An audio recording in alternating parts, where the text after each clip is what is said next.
నమస్తే, welcome to our channel. APCC అధ్యక్షురాలు షర్మిల వివేక హత్య గురించి సంచలన వ్యాఖ్యలు చేశారు. మరి వివేక హత్య కేసులో ఎవరైతే నిందితులుగా ఉన్నారో ఎంపీ అవినాష్ రెడ్డి ఆయనే సాక్ష్యాలన్నింటినీ కూడా తారుమారు చేస్తున్నారని, అదేవిధంగా ఈ కేసులో సాక్షులందరూ కూడా ఒక్కరొక్కరుగా చనిపోయారని చెప్పి ఆమె మళ్ళీ గుర్తు చేశారు. మరి ఇటువంటి వాళ్ళు జైల్లో ఉండాలా, బయట తిరగనియ్యాలా అని ఆమె నిలదీశారు. మరి మొత్తానికి ఈ సునీతకి కూడా ప్రాణహాని ఉందంటూ ఆమె వ్యాఖ్యలు చేశారు. మరి నిజంగానే ఎంపీ అవినాష్ రెడ్డితో సునీతకు ప్రాణహాని ఉందా? ఇవన్నీ కూడా తెలుసుకునే ప్రయత్నం చేద్దాం. దీన్ని పూర్తిగా విశ్లేషించడానికి మనతో పాటుగా ఉన్నారు senior journalist doctor Bharat Reddy గారు. సార్ నమస్తే. నమస్తే సార్, వివేక హత్య కేసు 6 ఏళ్ళు అవుతుంది. జగన్మోహన్ రెడ్డి సీఎంగా ఉన్న 5 ఏళ్ళు కూడా ఈ కేసు ముందుకు వెళ్ళకపోవడాన్ని చూసాము. మరి ఒంటరి పోరాటం చేస్తుంది సునీత గారు. మరి ఈ సునీత గారికి ఎంపీ అవినాష్ రెడ్డితో ప్రాణహాని ఉందంటూ జగన్మోహన్ రెడ్డి సొంత చెల్లె అయిన షర్మిల చేసినటువంటి వ్యాఖ్యలను మనం ఏ విధంగా చూడాలి? మరి నిజంగానే ప్రాణహాని ఉందంటారా? మనం చూసాము, సాక్షులందరూ కూడా ఒక్కొక్కరుగా చనిపోతూ వస్తున్నారు. మరి ఇక మిగిలింది సునీతనేనా? మీరేమంటారు? వివేకానంద హత్య కేసుకు సంబంధించి ఒక సీరియల్ లాగా సాగుతుందని చెప్పొచ్చు. 6 ఏళ్ల కాలం పట్టింది అంటే కేసు నమోదు చేయడానికి. ఇప్పటికల్లా అవినాష్ రెడ్డిని అరెస్ట్ చేసి నిజాలు రాబట్టాల్సి ఉండే సిబిఐ ఆ పని చేయలేకపోయింది. ప్రతిసారి అతనితో ఏదో ఒక కారణంతో సిబిఐని అరెస్ట్ కాకుండా చాలా కేసుల్లో చాలామంది అరెస్ట్ అవుతుంటారు. అవినాష్ రెడ్డికి ఉన్న ప్రత్యేకత ఏందో ఇప్పటివరకు అర్థం కాలేదు. ఎందుకంటే కనీసం అరెస్ట్ కూడా చేయలేకపోతుంది సిబిఐ. అది సిబిఐ ప్రాబ్లమా? ఇటీవలే సునీత కూడా ఆ కేసు రోజువారీగా విచారించాలని చెప్పి హైకోర్టులో పిటిషన్ వేయడం జరిగింది. అది ఏప్రిల్ 25 నుంచో 23 నుంచో అది రోజువారీ కార్యక్రమాలు చేయాలని చెప్పి కోర్టు కూడా చెప్పడం జరిగింది. అయితే మరొక అంశం ఏంటంటే ఈ కేసు విషయంలో వీళ్ళంతా కూడా బ్లడ్ రిలేషన్ ఉన్న వాళ్ళే. మనం చూసుకున్నట్టయితే అవినాష్ రెడ్డి తనకు సొంత అంటే అన్న వరుస అవుతాడు. అలాగే చూసుకుంటే జగన్మోహన్ రెడ్డి, ఇటు షర్మిల, అటు వాళ్ళ సునీత అంతా కూడా రక్త సంబంధికులకు సంబంధించిన అంశమే. చనిపోయింది వాళ్ళ నాన్న, వీళ్ళ చిన్నాన్న. ఇవన్నీ చూసుకున్నట్టయితే గతంలో ఎప్పుడో మనం సినిమాల్లో చూసేవాళ్ళం ఫ్యాక్షన్ రాజకీయాలు అని చూసేవాళ్ళం. కానీ ఆ ఫ్యాక్షన్ రాజకీయాలు అనేది ఇంట్లోనే జరుగుతున్నట్టుగా కనిపిస్తుంది. అయితే ఏదైతే షర్మిల ఇప్పుడు అనుమానం వ్యక్తం చేసిందో అనుమానాలు బలపడడానికి కారణం ఏంటంటే ఎవరైతే సాక్షులు అని చెప్పబడుతున్నారో సాక్షులు ఒక్కొక్కరుగా హత్య గావించబడుతున్నారు, చనిపోతున్నారు. అది ఏ కారణాలు అనేది ఇప్పటివరకు పోలీసులు కూడా బయట పెట్టకపోయినప్పటికీ ఒక్కొక్కరిగా చనిపోతున్నారు. ఇక మిగిలింది ఎందుకంటే రోజువారీగా హైకోర్టులో విచారణ జరపాలని చెప్పినప్పటి నుంచి సునీతకు కూడా ఏమైనా ప్రాణహాని ఉందేమో అనేది షర్మిల ఒక ఆందోళన అనుకోవచ్చు, అనుమానం అనుకోవచ్చు. మేబీ ఎందుకంటే వివేకానంద రెడ్డిని చంపిన వాళ్లకు సునీతను చంపేయడం అని పెద్ద విషయం కాదు మనం అనుకున్నట్టయితే. ఎందుకంటే ఆమె ఒక ఆడపిల్ల ప్లస్ రక్షణ తక్కువ ఉంటుంది. అతను గతంలో ఎంపీగా పనిచేయడం జరిగింది. రాజకీయాల్లో రాజశేఖర రెడ్డి తమ్ముడు అంటే గౌరవం ఉన్న వ్యక్తి. అలాంటి వ్యక్తినే చంపారు. ఈమె రాజకీయాలకు చాలా దూరంగా ఉంది.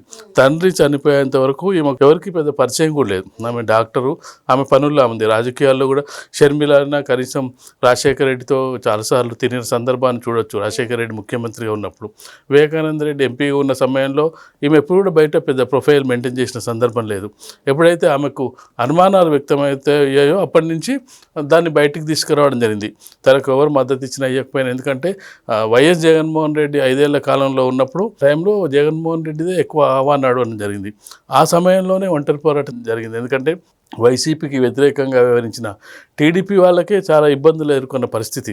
అంటే టీడీపీ బలమైన పార్టీగా ఉన్నప్పటికీ చంద్రబాబు నాయుడుని అరెస్ట్ చేయడం ఇట్లాంటి చాలా కార్యక్రమాలు, టీడీపీకి మద్దతు ఇచ్చిన వాళ్ళందరినీ కూడా జైలుకు పంపించడం, ఇలాంటి కార్యక్రమాలన్నీ కూడా వైసీపీ హయాంలో జరిగినాయి. అంటే అంత బలమైన పార్టీ, క్యాడర్ ఉన్న పార్టీకే అన్ని ఇబ్బందులు వైసీపీ పెడితే సునీత ఎన్ని ఇబ్బందులు ఎదుర్కొందో మనం అర్థం చేసుకోవచ్చు. ఎందుకంటే తనకు ఏ పార్టీ సపోర్ట్ లేదు, అండలేదు.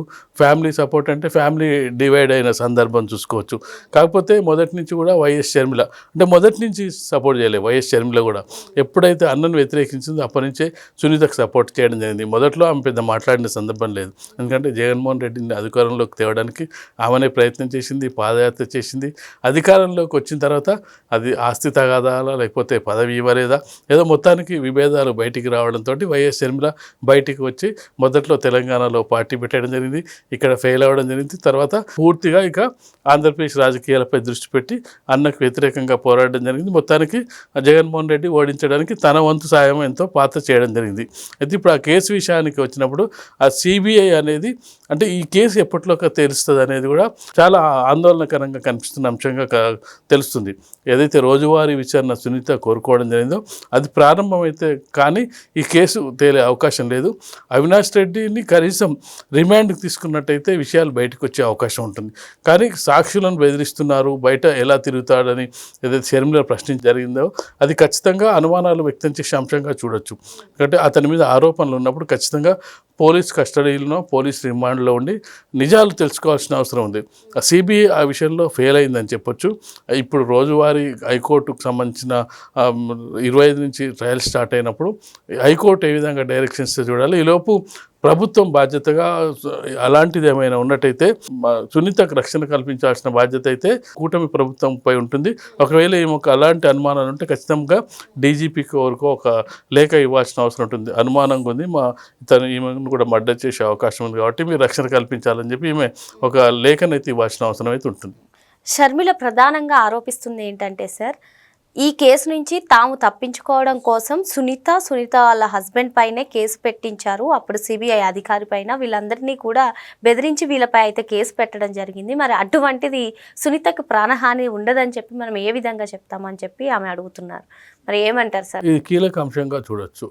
ఎందుకంటే అధికారిని బెదిరించి అసలు కేసు పెట్టిందే సునీత, మా నాన్నని ఎవరు చంపించో తేలేదని చెప్పి చివరికి ఏమైంది, సునీత వాళ్ళే చంపారు అనేది రివర్స్ కేసు. అంటే దొంగ నడిచినట్టుగా ఉంది పరిస్థితి. ఏంటంటే వాళ్ళ నాన్నని చంపింది ఎవరో మీరు దిగ్గు తెచ్చామని ఆమె ఒక 5-6 నుంచి పోరాడుతుంటే కేసు చివరికి అవినాష్ రెడ్డి బెదిరించి సిబిఐ అధికారిని బెదిరించి అసలు చంపించిందే సునీత అని రివర్స్ కేసు పెట్టించే ప్రయత్నం చేస్తున్నారంటే ఖచ్చితంగా సాక్షులతో పాటు అధికారులను కూడా బెదిరిస్తున్నారని ఇక్కడ కనిపిస్తుంది. కేవలం సాక్షులనే కాదు, సాక్షులతో పాటు ఎవరైతే కేసుకు సంబంధించిన అధికారులు ఉన్నారో వాళ్ళని బెదిరించి రిపోర్ట్ రాయిస్తున్నారనేది షర్మిల ప్రధాన ఆరోపణ. కాబట్టి ఇది ఖచ్చితంగా అనుమానించాల్సిన అంశంగా కనిపిస్తుంది.